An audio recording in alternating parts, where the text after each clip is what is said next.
Welcome to current शिक्षा। I hope आप सभी लोग बहुत अच्छे होंगे और आपकी तैयारी भी बहुत अच्छी चल रही होगी। आज इस वीडियो में हम संविधान के महत्वपूर्ण अनुच्छेद यानी कि इम्पोर्टेंट आर्टिकल्स ऑफ कॉन्स्टिट्यूशन देखने वाले हैं। पिछली क्लास में हमने पार्ट्स ऑफ कॉन्स्टिट्यूशन और शेड्यूल्स देख लिए थे और हम लोगों ने देखा था कॉन्स्टिट्यूशनल अमेंडमेंट यानी कि संविधान संशोधन को हमने पिछली क्लास में देखा था। अगर आप लोगों ने वो नहीं देखा तो आप लोग उसको भी जरूर देखिए। और ये क्लास आप लोगों के लिए बहुत इंपॉर्टेंट है क्योंकि एक दो क्वेश्चन आपको एग्जाम में ज़रूर देखने को मिलते हैं। और ये क्लास जो है यूपीपी, इसके अलावा एसएससी जीडी और जो भी एग्ज़ाम में जहाँ पर भी पॉलिटी आती है उसके लिए बहुत इंपॉर्टेंट है। और इस सीरीज़ में हम जो लोग हैं स्टैटिक जीके पोर्शन कवर कर रहे हैं, तो आप लोग इसको ध्यान से देखिए। अगर आप लोग इसका पीडीएफ चाहते हैं तो हमारे टेलीग्राम को ज्वाइन कर लें, जिसका लिंक डिस्क्रिप्शन बॉक्स में दिया गया है। इसके अलावा अगर आपको चैनल पर पहली बार आ रहा है तो चैनल को जरूर सब्सक्राइब कर लें। आइए आज की शुरुआत करते हैं। संविधान के प्रमुख अनुच्छेद। पिछली क्लास में हम लोगों ने जो है भाग पढ़ लिया था, आज भाग भी देखेंगे और उसके अंदर जो है आर्टिकल्स हैं इंपॉर्टेंट, उनको भी देखने वाले हैं। तो भाग 1 जो हमारा है ये संबंधित है संघ एवं राज्य क्षेत्र से और इसके अंतर्गत 1 से 4 अनुच्छेद आते हैं। आर्टिकल 1 में लिखा गया है इंडिया दैट इज भारत, जो कि इंडिया है वो भारत है, और Bharat shall be A union of state, और जो भारत है ये राज्यों का संघ है। ये आप ध्यान रखें, आर्टिकल 1 में दिया गया है।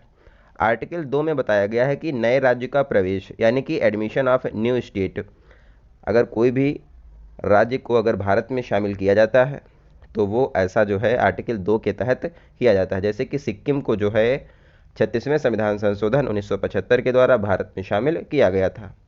आर्टिकल 3 में जो है बताया गया है कि नए राज्य का गठन यानी कि फॉर्मेशन ऑफ न्यू स्टेट, जैसे कि तेलंगाना का जो है गठन किया गया 2014 में। इसके अलावा राज्यों की सीमा, नाम और क्षेत्र परिवर्तन अगर होता है तो वो आर्टिकल 3 के तहत किया जाता है। दूसरा भाग है नागरिकता। नागरिकता में जो आर्टिकल हैं वो 5 से 11 तक दिए गए हैं। यहाँ पर इंपॉर्टेंट आर्टिकल है 5। आर्टिकल 5 में जो है संविधान के प्रारंभ में नागरिकता जिनको थी उनको जो है नागरिकता बाद में दी गई है आर्टिकल 5 के तहत।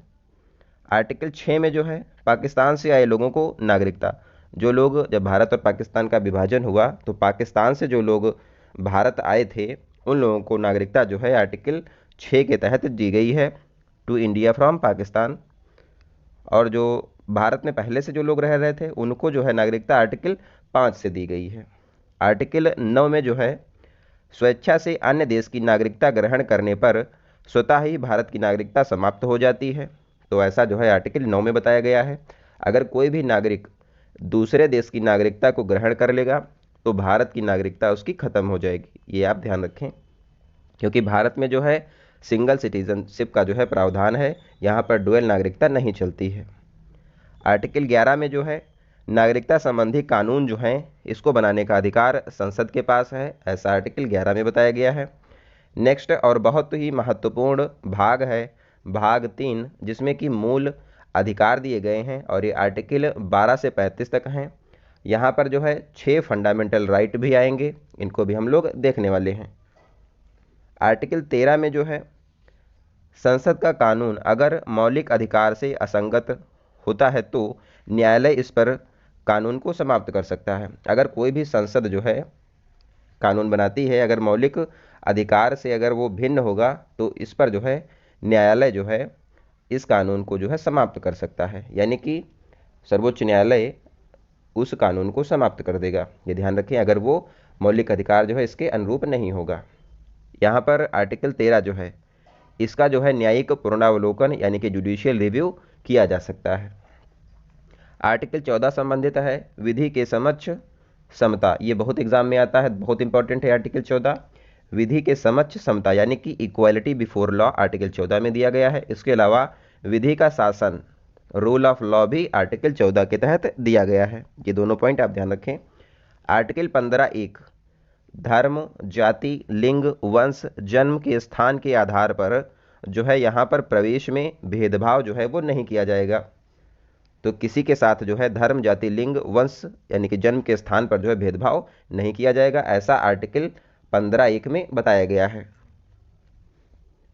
आर्टिकल 15(6) और 16(6) बहुत इंपॉर्टेंट हैं, क्योंकि इनमें जो है अभी जो ये दोनों आर्टिकल हैं ये बाद में जोड़े गए हैं। आर्टिकल 15(6) और 16(6) में जो है इनको जोड़ा गया है 103वें संविधान संशोधन 2019 के द्वारा।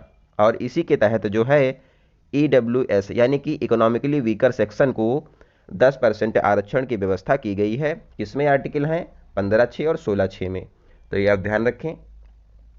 नेक्स्ट है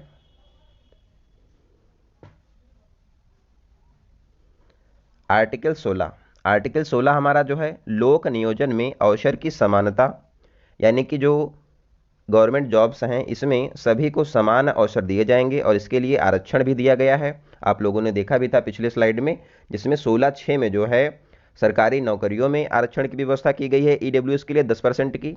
इसके अलावा 15(6) में जो है जो स्कूल्स होते हैं उसमें 10% आरक्षण मिलेगा EWS को। इसके अलावा और जो आर्टिकल इससे संबंधित हैं उसमें अन्य लोगों को आरक्षण की व्यवस्था की गई है।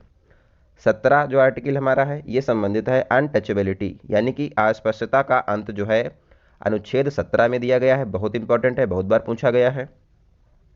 आर्टिकल 18 जो है उपाधियों का अंत यानी कि एबॉलिशन ऑफ टाइटल्स। सेना और शिक्षा से जो संबंधित हैं वो लोग सिर्फ टाइटल रख सकते हैं, वो अपवाद के रूप में आएगा। इसके अलावा कोई भी व्यक्ति उपाधियां यानी कि टाइटल्स नहीं रख सकता है। नेक्स्ट है आर्टिकल 19, बहुत इंपॉर्टेंट है, जिसमें जो है 19(1)(a) में विचार और अभिव्यक्ति की स्वतंत्रता दी गई है। आर्टिकल 20 में दोष सिद्धि के से संरक्षण यहाँ पर बताया गया है। दोष सिद्धि से संरक्षण, यहाँ पर जो है एक ही अपराध के लिए 2 बार दंड नहीं दिया जाएगा, ऐसा आर्टिकल 20 में लिखा गया है। और स्वयं के खिलाफ गवाही के लिए किसी को भी बाध्य नहीं किया जा सकता है, ऐसा आर्टिकल 20 में बताया गया है। नेक्स्ट है आर्टिकल 21। आर्टिकल 21 जो है ये हमारा संबंधित है प्राण और दैहिक स्वतंत्रता, और ये सबसे बड़ा अनुच्छेद है क्योंकि इसमें बहुत प्रकार की जो स्वतंत्रताएं हैं वो यहाँ पर दी गई हैं। प्राण और दैहिक स्वतंत्रता जो है आर्टिकल 21 में दी गई है। इसके बाद इसमें जो है आर्टिकल 21(a) में जो है शिक्षा का अधिकार भी जोड़ा गया है। कब जोड़ा गया था? 86वें संविधान संशोधन 2002 के द्वारा। जहाँ पर भी आपको ABCD लग जाए तो इसका मतलब है कि वो बाद में ही जोड़ा गया है, मूल संविधान में वो नहीं था। तो आर्टिकल 21(a) में शिक्षा का अधिकार है, 86वें संविधान संशोधन 2002 के द्वारा जोड़ा गया है। बहुत इंपॉर्टेंट है, 3 जगह यहाँ पर ये जोड़ा गया है 86वें संविधान संशोधन से शिक्षा का अधिकार। आगे हम लोग देखने वाले हैं कहाँ कहाँ पर जोड़ा गया है। एक तो यहाँ पर 21(a) में जोड़ा गया है, आगे अभी आने वाला है वहाँ पर बताएंगे आपको। आर्टिकल 23 में जो है मानव दुर्व्यवहार और बलात् श्रम निषेध से संबंधित है आर्टिकल 23। इसमें जो है मानव अंगों के क्रय विक्रय पर रोक जो है वो आर्टिकल 23 के तहत है। आर्टिकल 24 जो है कारखानों में बच्चों के नियोजन पर रोक, यानी कि जो बच्चा 0 से 14 साल का है उसको कारखानों में काम करने पर रोक लगाई गई आर्टिकल 24 के तहत। आर्टिकल 25 में अंतःकरण की स्वतंत्रता, कंसाइज यानी कि अंतःकरण की स्वतंत्रता दी गई है। और जो है धर्म स्वीकारने या फिर अस्वीकार करने और प्रचार प्रसार के लिए यहाँ पर स्वतंत्रता जो है आर्टिकल 25 में दी गई है। आर्टिकल 27 संबंधित है धर्म की वृद्धि के लिए कोई भी टैक्स जो है वो नहीं लिया जाएगा, ऐसा आर्टिकल 27 में बताया गया है। जिसका एग्जाम्पल है जजिया कर, जैसे पहले लोग लेते थे लेकिन जो अब है धर्म के नाम पर कोई भी टैक्स नहीं लिया जाएगा, ऐसा आर्टिकल 27 में बताया गया है। और जजिया कर जो था ये लगता था जो गैर मुस्लिम है यानी कि हिंदुओं पर ये कर जो है वो लगाया जाता था। आर्टिकल 29 जो है अल्पसंख्यकों के हितों का संरक्षण आर्टिकल 29 में बताया गया है। अल्पसंख्यक कौन है भारत में? मुस्लिम, सिख, ईसाई, पारसी, जैन और बौद्ध जो हैं ये अल्पसंख्यक हैं। 6 यहाँ पर कास्ट हैं, ये आप ध्यान रखें। इसके अलावा जिस धर्म की जनसंख्या 50% से कम है वो अल्पसंख्यक के अंतर्गत आती है, ये ध्यान रखें आप।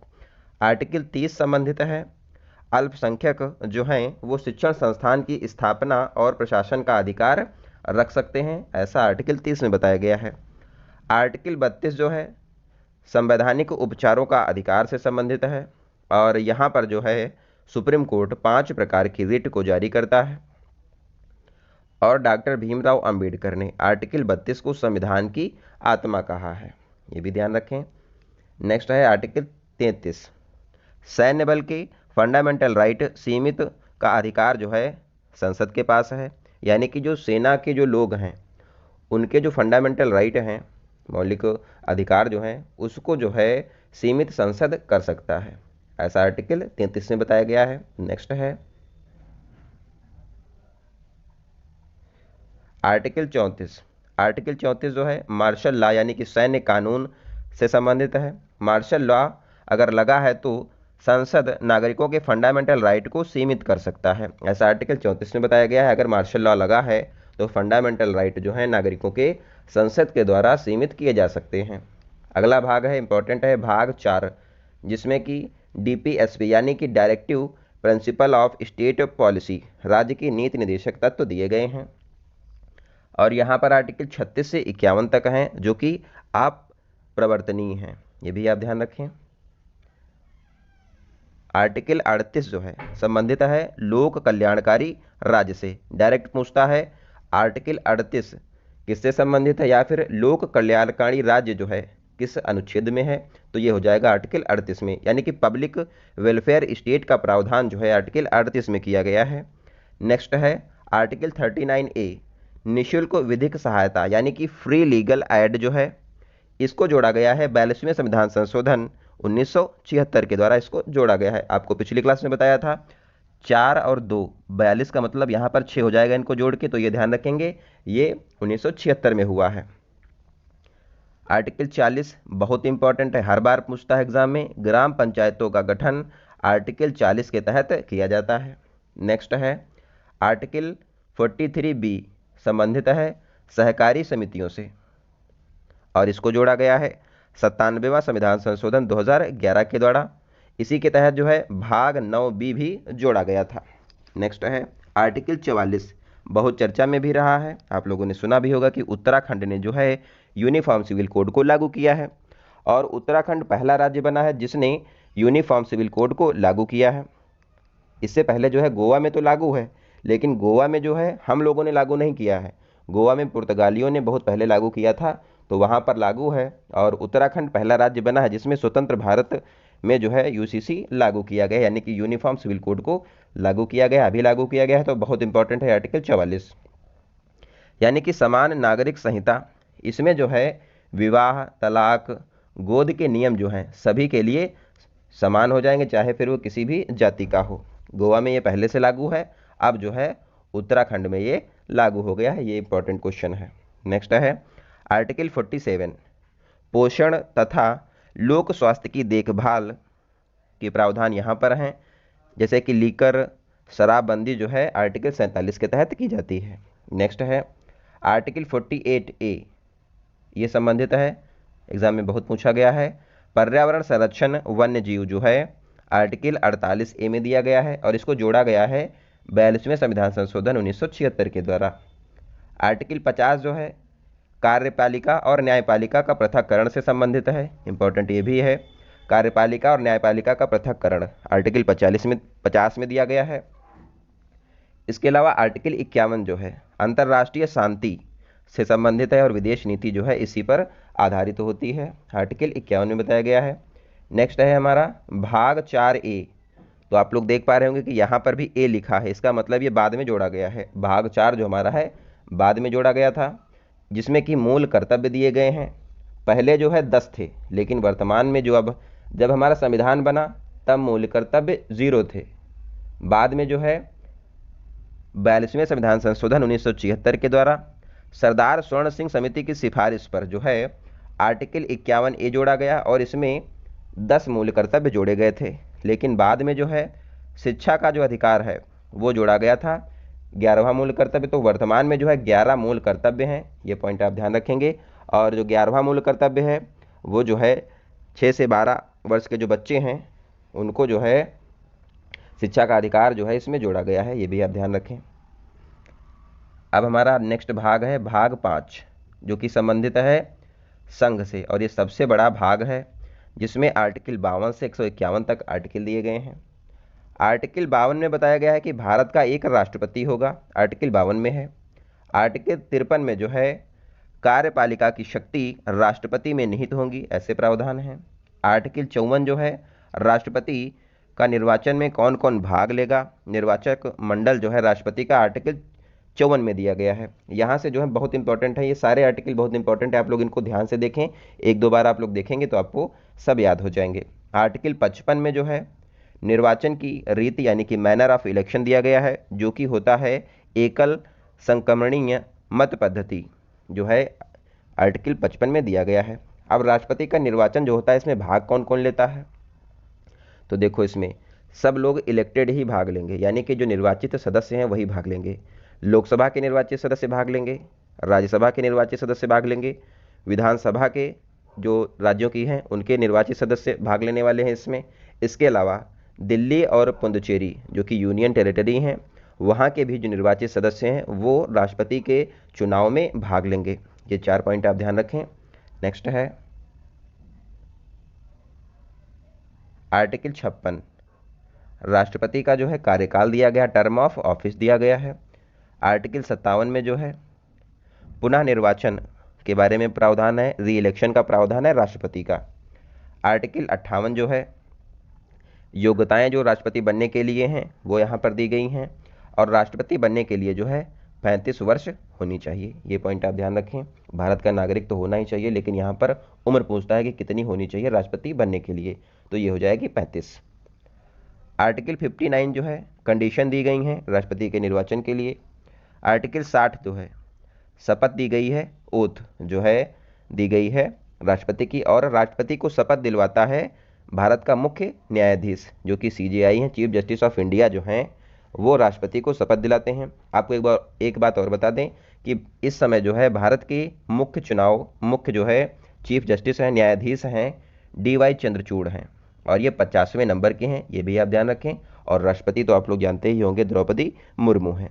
नेक्स्ट है आर्टिकल 61 जो है राष्ट्रपति का महाभियोग दिया गया है, यानी कि इम्पीचमेंट ऑफ प्रेसिडेंट दिया गया है आर्टिकल 61 में। अगर राष्ट्रपति को उसके पद से हटाना है तो इम्पीचमेंट का प्रोसेस करना होता है, और ये आर्टिकल 61 में दिया गया है, बहुत इंपॉर्टेंट है।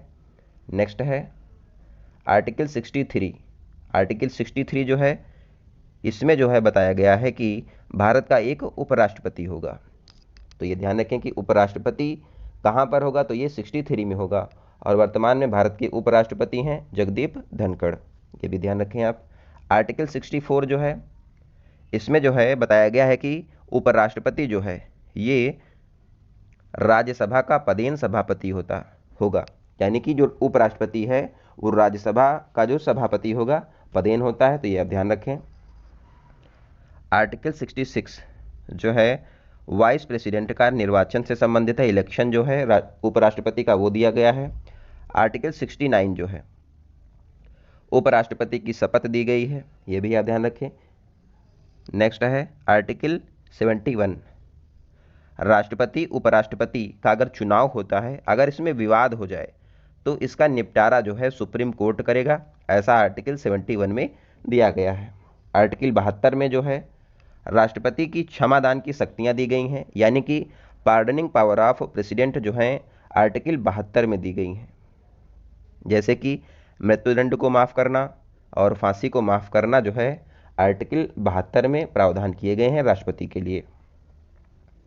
आर्टिकल 74 जो है संबंधित है राष्ट्रपति को सलाह देने के लिए मंत्री परिषद होगा जिसका प्रमुख प्रधानमंत्री होगा, आर्टिकल 74 में बताया गया है।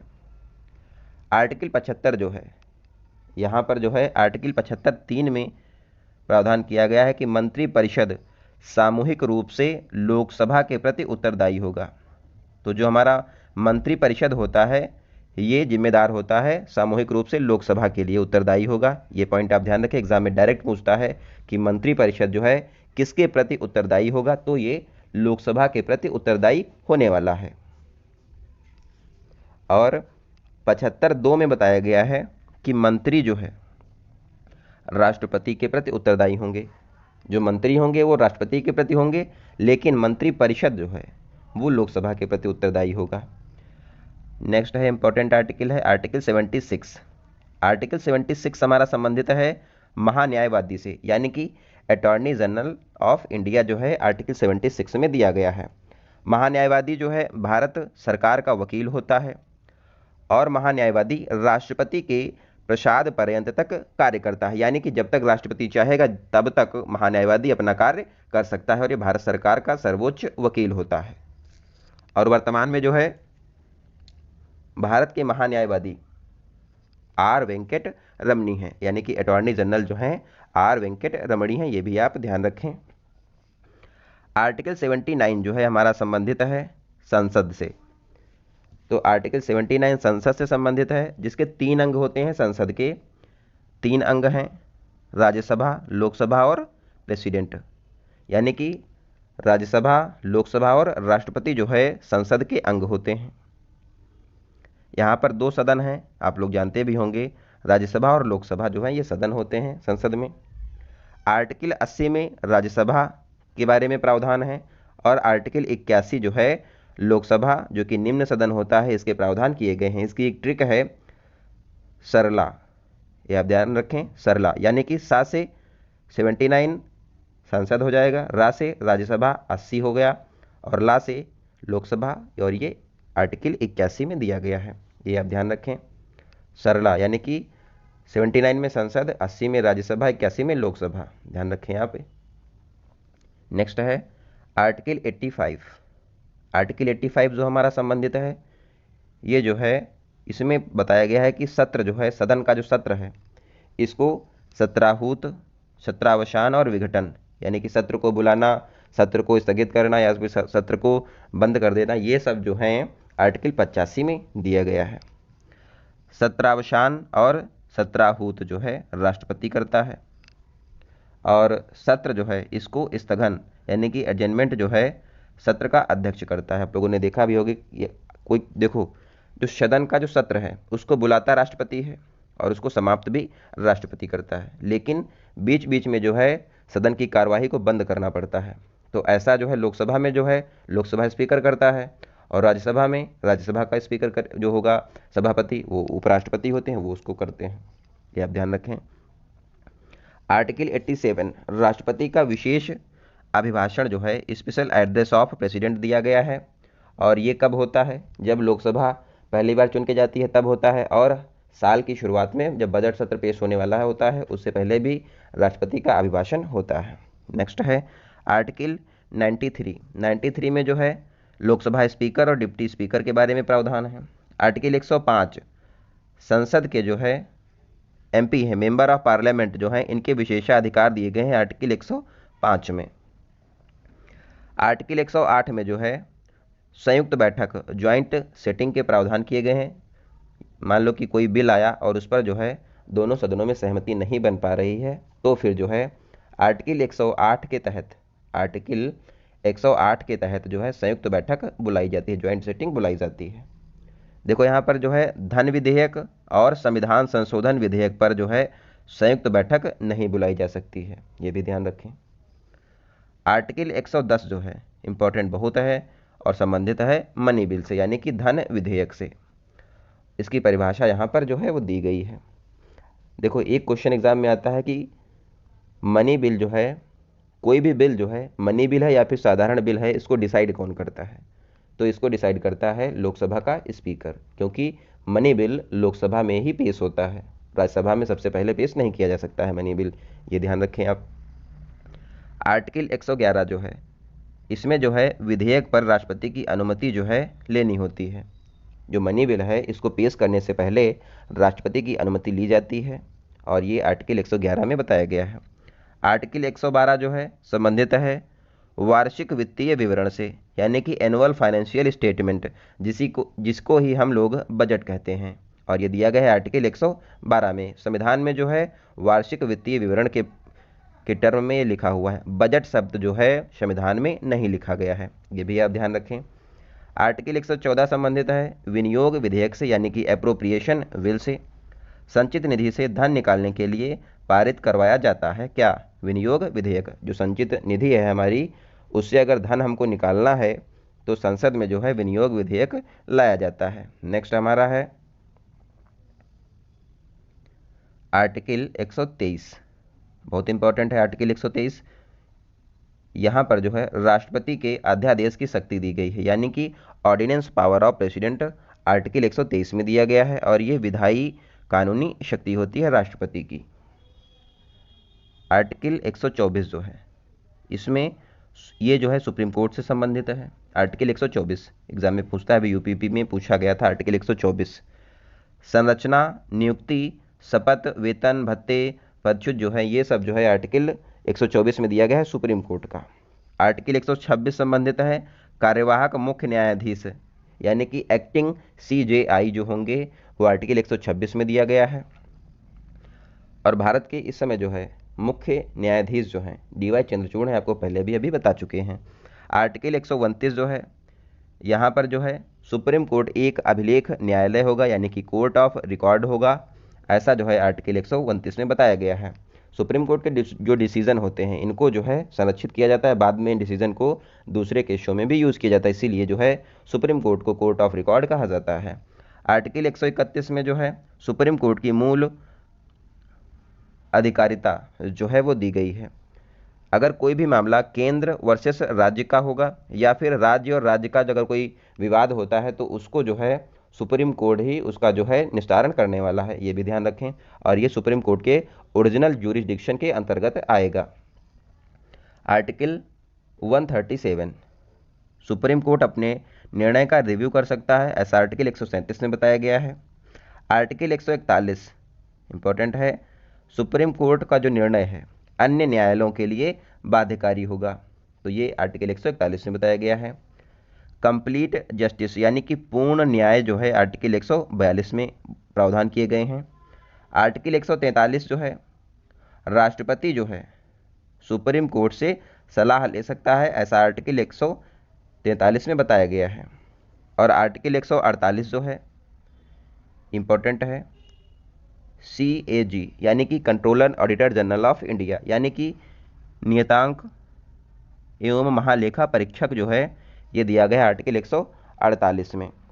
कैग जो है हमारा आर्टिकल 148 में दिया गया है। और वर्तमान में जो है कैग कौन है, आप लोग कमेंट बॉक्स में बताइए कि भारत के इस समय वर्तमान में कैग कौन है, आपको आगे वीडियो में बताएंगे कौन है। नेक्स्ट है हमारा आर्टिकल, अब हमारा भाग जो है 6 आ जाएगा जो कि राज्यों से संबंधित है। और यहाँ पर आर्टिकल 152 से 237 तक दिया गया है। आर्टिकल 153 जो है राज्य में एक राज्यपाल होगा। आर्टिकल 153 में बताया गया है कि राज्यों में जो है जैसे केंद्र में प्रेसिडेंट था वैसे ही राज्यों में क्या होगा, एक राज्यपाल होगा। आर्टिकल 154 में राज्यपाल की कार्यपालिका की शक्तियां दी गई हैं।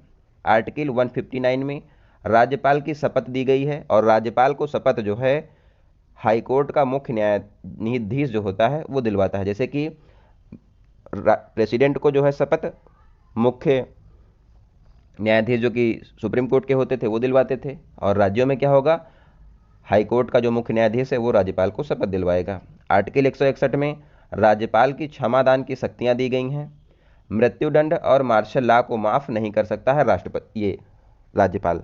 प्रेसिडेंट जो है किसी भी प्रकार का जो दंड है उसको माफ कर सकता है, लेकिन राज्यपाल जो है मृत्युदंड और मार्शल लॉ को माफ नहीं कर सकता, इसके अलावा और ये सब माफ कर सकते हैं।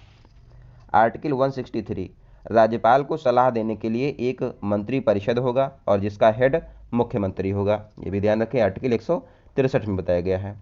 आर्टिकल 165 जो है हमारा राज्य का सबसे बड़ा वकील जो कि महाधिवक्ता होता है, आर्टिकल 165 में दिया गया है।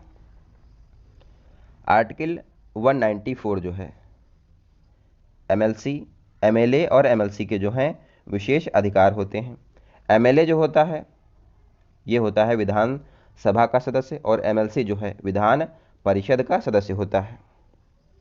तो जहाँ जहाँ पर विधान परिषद और विधानसभा है वहाँ पर जो है इन दोनों के विशेषाधिकार जो हैं आर्टिकल 194 में दिए गए हैं, क्योंकि कुछ राज्य हैं वहीं पर जो है विधान परिषद है, उसको भी ट्रिक के बारे में, उसके भी एक ट्रिक हम लोग आपको बता देंगे कि कहाँ कहाँ पर जो है विधान परिषद है। वर्तमान में 6 जगह बचा हुआ है। आर्टिकल 200 इंपॉर्टेंट है, एग्जाम में बहुत बार पाया है। राज्यपाल जो है विधेयकों पर अनुमति देने वाला है, आर्टिकल 200 में बताया गया है। कोई भी बिल आता है उस पर राज्यपाल जो अपनी अनुमति देगा वो आर्टिकल 200 के तहत देता है। और राज्यपाल के द्वारा राष्ट्रपति के लिए आरक्षित विधेयक, मान लो कि राज्यों में कोई भी बिल पारित हो गया और राज्यपाल उस पर साइन नहीं कर रहा है और वो राष्ट्रपति के लिए संरक्षित कर लेगा, तो ऐसा जो है ये आर्टिकल ये 201 के तहत करेगा। आर्टिकल 202 राज्यों का वार्षिक वित्तीय विवरण, जो राज्यों में बजट आता है वो आर्टिकल 202 के तहत आता है। आर्टिकल 213 जो है राज्यपाल का अध्यादेश की शक्तियां दी गई हैं आर्टिकल 213 में। आर्टिकल 213 जो है राज्यपाल का अध्यादेश की शक्तियां हैं और ये जो है विधायी और कानूनी निर्माण के लिए इसको लागू किया जाता है। केंद्र में क्या था, राष्ट्रपति की अध्यादेश की शक्तियां आर्टिकल 123 में थी और यहाँ पर आर्टिकल 213 में है, ध्यान रखें आप। आर्टिकल 214 जो है संबंधित है किससे, सुप्रीम कोर्ट, ये हाई कोर्ट की स्थापना से। सुप्रीम कोर्ट किस में था, आर्टिकल 124 में। आर्टिकल 215 जो है हाई कोर्ट जो है अभिलेख न्यायालय के रूप में कार्य करेगा। आर्टिकल 126 जो है हाई कोर्ट जो है रिट जारी कर सकता है और ये 6 प्रकार की रिट जारी करता है, और जो सुप्रीम कोर्ट है वो 5 प्रकार की रिट जारी करता है, हाई कोर्ट 6 प्रकार की करता है। नेक्स्ट है मूल अधिकार और लीगल राइट दोनों के उल्लंघन में रिट जारी कर सकता है। जो हमारा हाई कोर्ट होता है ये मूल अधिकार और लीगल राइट, अगर इन दोनों का उल्लंघन होता है तो जारी कर सकता है रिट कौन, हाई कोर्ट। लेकिन सुप्रीम कोर्ट जो सिर्फ है मूल अधिकारों के उल्लंघन के लिए रिट जारी करता है, लीगल राइट के लिए सुप्रीम कोर्ट कोई भी रिट जारी नहीं करता है, ये ध्यान रखें। आर्टिकल 235 अधीनस्थ न्यायालय नियंत्रण जो है ये आर्टिकल 235 में दिया गया है और ये होता है हाई कोर्ट में। नेक्स्ट भाग हमारा हो जाएगा भाग 8 जो कि संघ शासित प्रदेशों से संबंधित है और यहाँ पर आर्टिकल 239 से 242 तक दिया गया है।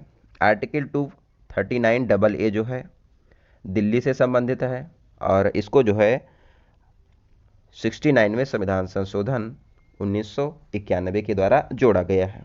आर्टिकल 241 जो है यूटी में हाई कोर्ट होगा, यानी कि केंद्र शासित प्रदेश में जो है वहाँ पर हाई कोर्ट होगा, इसके बारे में जो है आर्टिकल 241 में बताया गया है। वर्तमान में जो है भारत में 8 केंद्र शासित प्रदेश हैं। नेक्स्ट है दिल्ली तथा जम्मू कश्मीर तथा लद्दाख में हाई कोर्ट है, ये भी आप ध्यान रखें। अब हमारा आता है भाग 9।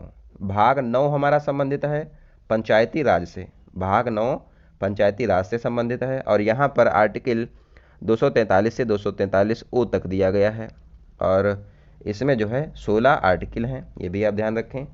भाग 9 को जो है बाद में जोड़ा गया है, कब जोड़ा गया था आपको बताया था 73वें संविधान संशोधन 1992 के द्वारा, और इसको लागू किया गया था 24 अप्रैल 1993 को। इसीलिए हम लोग 24 अप्रैल को पंचायती राज दिवस मनाते हैं। इसके इंपॉर्टेंट आर्टिकल देखते हैं। आर्टिकल 243 ए में जो है ग्राम सभा का गठन के बारे में प्रावधान है। आर्टिकल 243 जी में ग्राम पंचायत की शक्तियाँ दी गई हैं और यहाँ पर जो है अनुसूची 11 जो है इसमें जो है 29 विषय हैं, ये भी आप ध्यान रखें। नेक्स्ट है आर्टिकल 243 आई फॉर इनकम और ये जो संबंधित है राज्य वित्त आयोग से। आर्टिकल 243 के ये संबंधित हो जाएगा राज्य निर्वाचन आयोग से। ये 4 इंपॉर्टेंट आर्टिकल यहाँ पर हैं।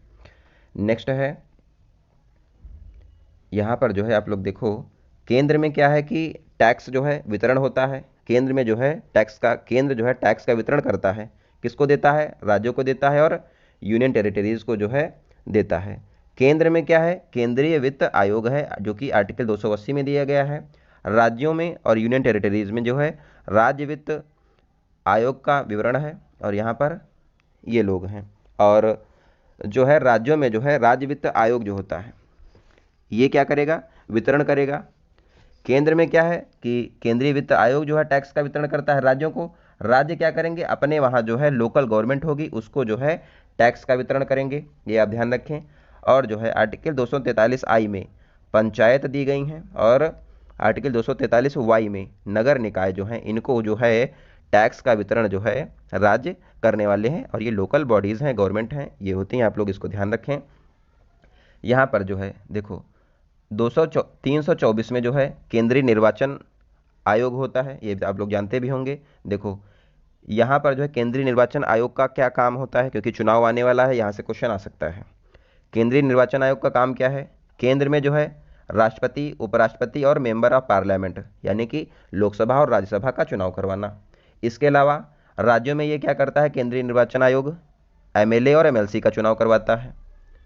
तो ये जो है केंद्रीय निर्वाचन आयोग का कार्य हो गया। लोकल जो गवर्नमेंट होती है यानी कि पंचायत, जिला में अगर कोई चुनाव है या फिर नगर निकायों में कोई चुनाव होता है तो इसको जो है राज्य निर्वाचन आयोग करवाता है। ये पॉइंट आप ध्यान रखें। और जो है यहाँ पर आर्टिकल 243 के में पंचायत का जो राज्य निर्वाचन आयोग है ये दिया गया है, यहाँ पर इनके प्रावधान है इलेक्शन के।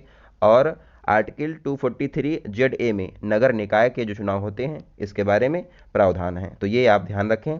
और इसको करवाएगा राज्य निर्वाचन आयोग। जो केंद्र वाला होता है ये करवाता है राष्ट्रपति, उपराष्ट्रपति और यहाँ पर मेंबर ऑफ पार्लियामेंट, और राज्यों में जो है विधानसभा और विधान परिषद के चुनाव केंद्रीय निर्वाचन आयोग करवाता है। नेक्स्ट है जो हमारा भाग 9A हो जाएगा, ये है नगर पालिका से संबंधित। और यहाँ पर जो है आर्टिकल 243P से लेकर 243ZG तक दिए गए हैं प्रावधान। यहाँ पर 4 आर्टिकल इंपॉर्टेंट हैं। देखो आर्टिकल 243Q इंपॉर्टेंट है क्योंकि यहाँ पर जो है नगर पालिका के गठन के बारे में प्रावधान है। 243Y जो है राज्य वित्त आयोग के बारे में यहाँ पर बताया गया है। और आर्टिकल 243ZA में राज्य निर्वाचन आयोग यहाँ पर है।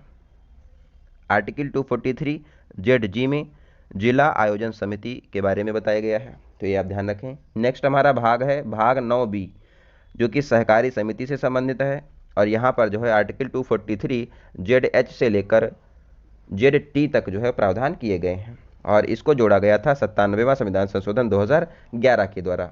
नेक्स्ट हमारा है भाग 10। भाग 10 जो हमारा है ये शेड्यूल्ड जो है कास्ट से संबंधित है। और यहाँ पर जो है आर्टिकल 244 जो है दिया गया है, ये आप ध्यान रखें। नेक्स्ट है भाग 11।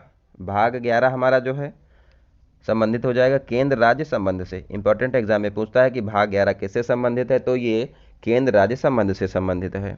और यहाँ पर आर्टिकल 245 से लेकर 263 तक प्रावधान किए गए हैं।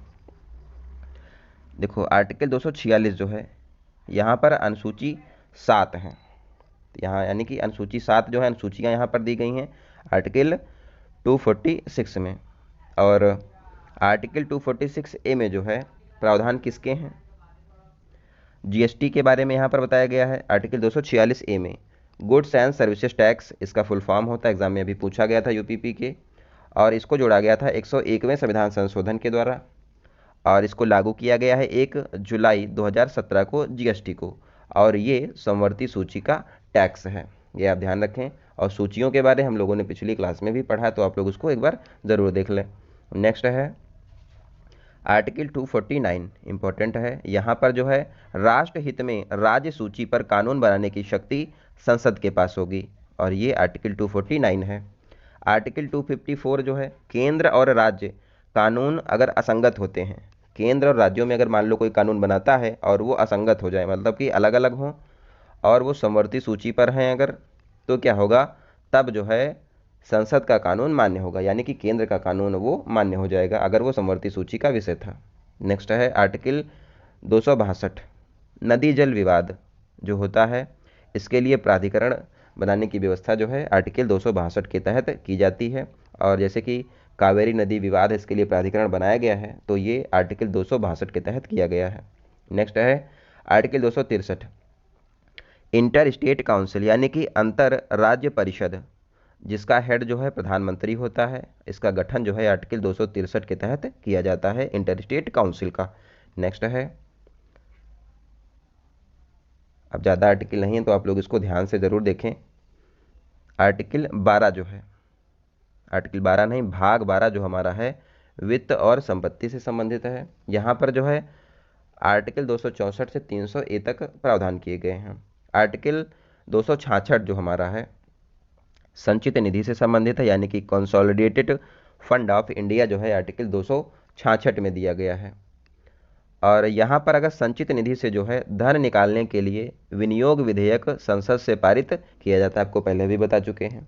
आर्टिकल 267 आकस्मिक जो है आकस्मिक निधि जो है ये दी गई है आर्टिकल 267 में, यानी कि कंटेंजेंसी फंड जो है ऑफ इंडिया जो है 267 में दिया गया है और इसमें से धन निकालने का अधिकार राष्ट्रपति के पास होता है। आकस्मिक निधि ध्यान रखें आप। आर्टिकल 279 ए, इसमें जीएसटी काउंसिल के बारे में प्रावधान है और जीएसटी काउंसिल जो है ये भी बना था 101वें संविधान संशोधन के द्वारा। जीएसटी काउंसिल का अध्यक्ष कौन होता है, पूछता है एग्जाम में, अभी यूपीपी में पूछा गया, तो ये वित्त मंत्री होता है। आर्टिकल 280 ये संबंधित है केंद्रीय वित्त आयोग से, ध्यान रखें आप, 280 जो है केंद्रीय वित्त आयोग से संबंधित है। आर्टिकल 300 ए जो है संपत्ति का अधिकार जो है 300 ए में दिया गया है और इसको जो है 44वें संविधान संशोधन 1978 के द्वारा जोड़ा गया है। तो आपको पहले भी उसकी ट्रिक ईयर वाली बता चुके थे, तो आप लोग यहाँ पर भी देख लो, 4 और 4 जोड़ के 8 बन जाता है, वहाँ पर 4 और 2 जोड़ के 6 बन रहा था, तो ये आप ध्यान रखेंगे। 44वां जो है 1978 में आया था, ध्यान रखना है आप लोगों को। संपत्ति का अधिकार 300 ए में दिया गया है। नेक्स्ट हमारा है भाग 13। भाग 13 संबंधित है व्यापार और वाणिज्य से और यहाँ पर 301 से 307 तक अनुच्छेद दिए गए हैं। भाग 14 हमारा सेवाओं से संबंधित है, यहाँ पर 308 से 323 तक प्रावधान है। यहाँ पर एक इंपॉर्टेंट आर्टिकल है 312 जिसमें कि ऑल इंडिया सर्विसेज के बारे में प्रावधान किया गया है। वर्तमान में जो है भारत में 3 ऑल इंडिया सर्विस हैं। पहला है आईएएस, आप लोग जानते होंगे, और आईपीएस, इसके अलावा आईएफएस यानी कि वन सेवा, इंडियन एडमिनिस्ट्रेटिव सर्विसेज और इंडियन पुलिस सर्विसेज और इंडियन फॉरेस्ट सर्विसेज जो हैं ये जो हैं ऑल इंडिया सर्विसेज के अंतर्गत आती हैं और 312 में इसके बारे में बताया गया है। और ऑल इंडिया सर्विसेज का गठन जो है राज्यसभा कर सकती है, ये भी आप ध्यान रखें, उसकी शक्तियाँ जो हैं वो राज्यसभा के पास होती हैं। किसी भी नौकरी को, सर्विस को अगर ऑल इंडिया सर्विसेज का दर्जा देना है तो वो राज्यसभा करेगी, ध्यान रखिए आप लोग। आर्टिकल 315 यूपीएससी और एसपीएससी स्टेट में होती है, इसके बारे में प्रावधान है यहाँ पर 315 में, ध्यान रखें। आर्टिकल 14 ए प्राधिकरण इसमें दिया गया है यानी कि ट्रिब्यूनल्स, और ये जो है 323 ए से लगाकर 323 बी तक है। इसको जोड़ा गया था 42वें संविधान संशोधन 1976 के द्वारा। 4 और 2 मिला के बनता है 6, तो ये आप ध्यान रखेंगे 76 में आया था 42वां। आर्टिकल 223 ए, यहाँ पर जो है CAT यानी कि प्रशासनिक अधिकरण यहाँ पर बताया गया है, इसके बारे में प्रावधान है। और कोई भी अन्य प्राधिकरण हैं वो दिए गए हैं आर्टिकल 323 बी में। नेक्स्ट है भाग 15। भाग 15 हमारा चुनाव से संबंधित है और यहाँ पर आर्टिकल 324 से लगाकर 329 तक दिया गया है। इंपॉर्टेंट है क्योंकि अभी 2024 में चुनाव होने वाले हैं, तो भाग 15 हमारा यहाँ पर इलेक्शन में पूछा जा सकता है। आर्टिकल 324 हमारा केंद्रीय निर्वाचन आयोग के बारे में यहाँ पर प्रावधान है।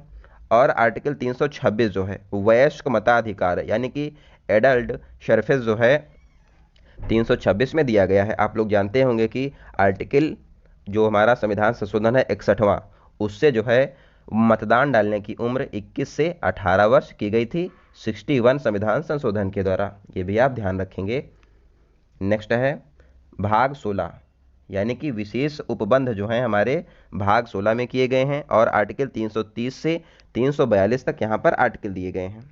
आर्टिकल 330 हमारा SC ST का लोकसभा सीटों में आरक्षण जो है 330 में बताया गया है, यानी कि शेड्यूल्ड कास्ट और शेड्यूल्ड ट्राइब्स के लिए जो लोकसभा में सीटें आरक्षित की गई हैं वो जो है आर्टिकल 330 के तहत की गई हैं।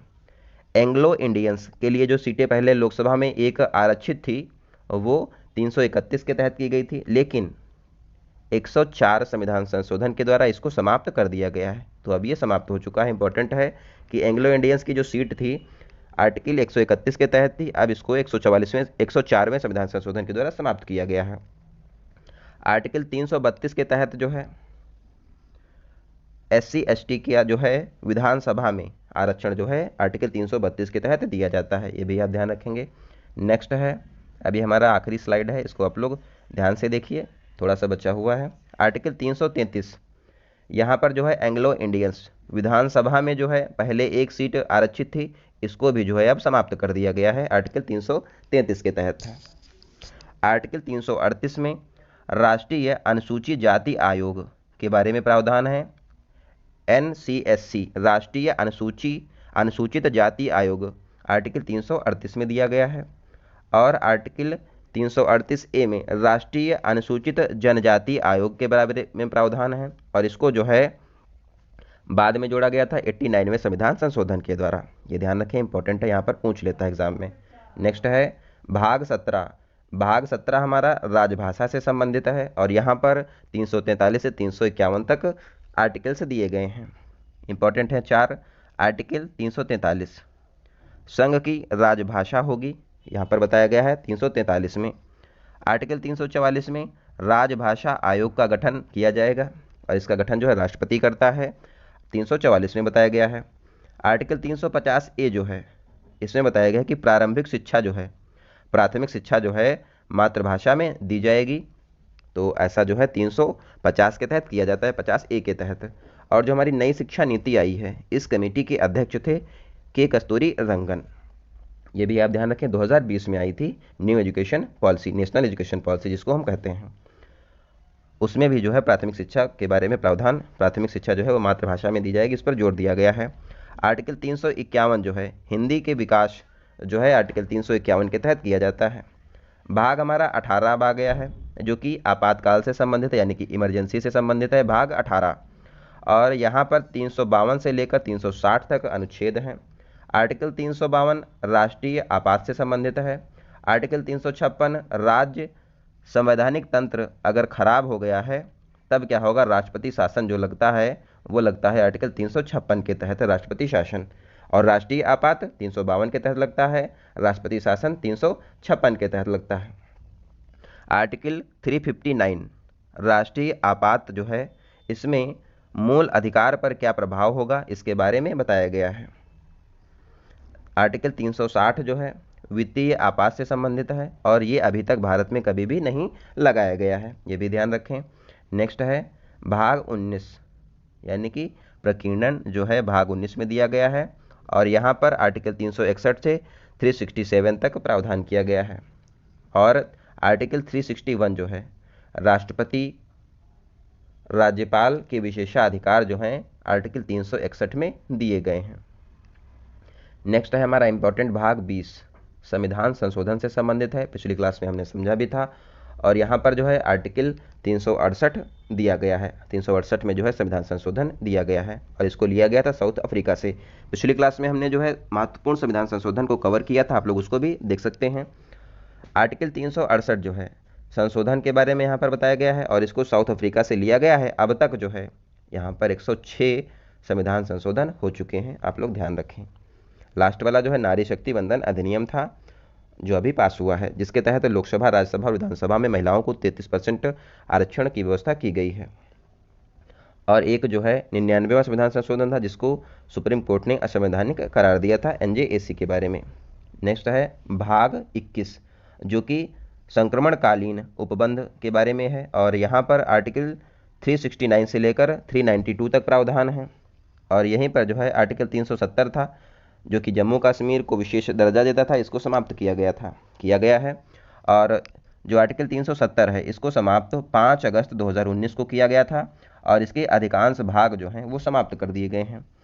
और इसको लागू जो है 31 अक्टूबर 2019 को किया गया था, और 31 अक्टूबर को ही नेशनल यूनिटी डे मनाया जाता है, सरदार वल्लभ भाई पटेल की जन्मतिथि के अवसर पर। ये एग्जाम में अभी पूछा गया था UPP में कि नेशनल यूनिटी डे कब मनाया जाता है, 31 अक्टूबर को मनाते हैं। 31 अक्टूबर 2019 को ही जम्मू कश्मीर में जो आर्टिकल 370 है, इसको समाप्त किया गया था, इसको लागू किया गया है। और इसके तहत जो है 2 यूनियन टेरिटरी बना दी गई, जम्मू कश्मीर यूनियन टेरिटरी और लद्दाख यूनियन टेरिटरी, आपको पता भी होगा। भाग 22 हमारा जो है, यहाँ पर जो है आर्टिकल 393 से लेकर 395 तक दिया गया है। और आर्टिकल 393 जो है कॉन्स्टिट्यूशन ऑफ इंडिया जो है, इसके बारे में प्रावधान किए गए हैं इसमें। और 394 जो है 26 नवंबर 1949, इसमें लिखा गया है कि 16 अनुच्छेद जो हैं वो लागू हो जाएंगे। ये आप ध्यान रखें, सो आई होप आप लोगों को क्लास अच्छी लगी होगी। यहाँ पर हमने कंप्लीट जो पॉलिटी है आर्टिकल्स के माध्यम से कवर किया है। आप लोग इस क्लास को ज़्यादा से ज़्यादा शेयर करें, अपने दोस्तों को भी ज़रूर बताएं। इसका पीडीएफ आप लोग को टेलीग्राम ग्रुप में मिल जाएगा, आप लोग उसको जरूर देख लें, उसको ज्वाइन भी कर लें। अगर आप लोगों ने अभी तक चैनल को सब्सक्राइब ना किया तो चैनल को जरूर सब्सक्राइब कर लें। मिलते हैं अगली क्लास में, तब तक आप लोग अपना ध्यान रखें। धन्यवाद। जय हिंद।